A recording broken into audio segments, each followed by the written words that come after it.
क्या खतरे में है अजीत पवार की डिप्टी सीएम की कुर्सी?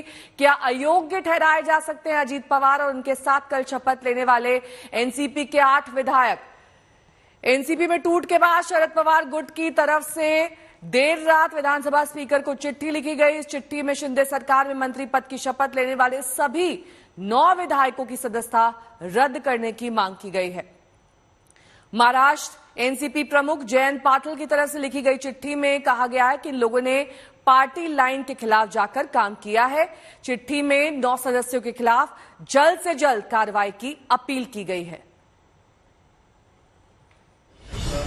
उपमुख्यमंत्री म्हणून माझी कामे निष्ठापूर्वक व शुद्ध बुद्धीने पार पाडी। जिस बात की अटकलें पिछले काफी दिनों से थी, आखिरकार रविवार को मुंबई में साकार हो गई। 4 साल के भीतर तीसरी बार अजीत पवार ने डिप्टी सीएम पद की शपथ ले ली और उनके साथ एनसीपी के 8 और बागी विधायक एकनाथ शिंदे की सरकार में मंत्री बन गए। मी हसन शकीना भी मियाला मुश्रीफ अदिती वरदा सुनील गडकरी ईश्वर प्रत्यक्षपणे नाही व त्यांच्याकडे 8 विधायकों के साथ शिंदे फडणवीस सरकार में अजीत पवार की एंट्री के बाद अब एनसीपी के भविष्य पर सवाल खड़ा हो गया है।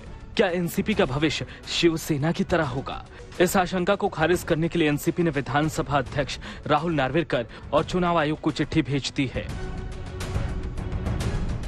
राष्ट्रवादी के राष्ट्रीय अध्यक्ष शरद पवार साहब या स्टेट अध्यक्ष मैं जयंत पाटिल, इनको कोई इन्फॉर्म न करते हुए ऐसा पॉलिसी राष्ट्रवादी कांग्रेस पार्टी ने कभी अपनाया नहीं है।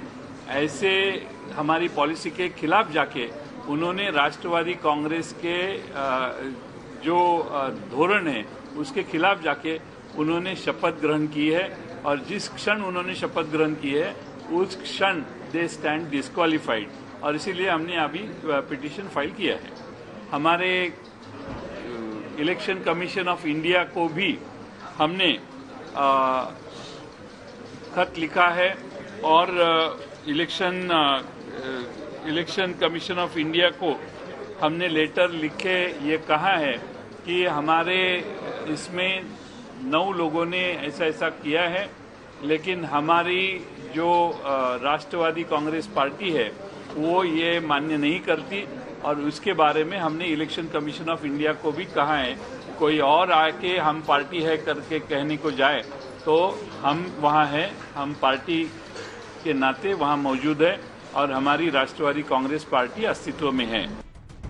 जिन विधायकों के खिलाफ अयोग्यता का नोटिस दिया गया है उसमें शामिल हैं अजीत पवार, छगन भुजबल, दिलीप वलसे पाटिल, हसन मुश्रीफ, धनंजय मुंडे, धर्माराव बाबा, भगवंत राव, अदित तटकरे, संजय बाबूराव बानसोडे, अनिल पाटिल।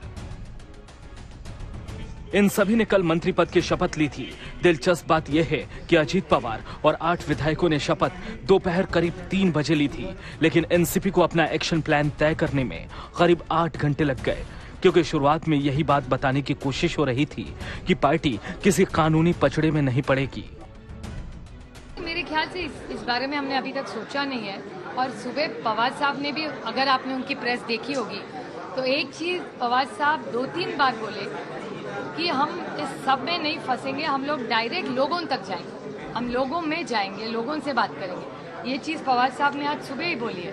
तो मेरे ख्याल से जो महाराष्ट्र और देश की जनता, माई बाप जनता है, वो तय करेगी। बहरहाल सूत्रों के मुताबिक विधायकों को अयोग्य ठहराने वाला नोटिस शरद पवार के निर्देश पर भेजा गया है। अब देखना दिलचस्प होगा कि स्पीकर इस पर क्या एक्शन लेते हैं और अजीत पवार खेमा क्या कदम उठाता है, क्योंकि सब कुछ संख्या बल पर निर्भर करेगा। क्या अयोग्यता से बचने के लिए अजीत पवार के पास जरूरी नंबर हैं?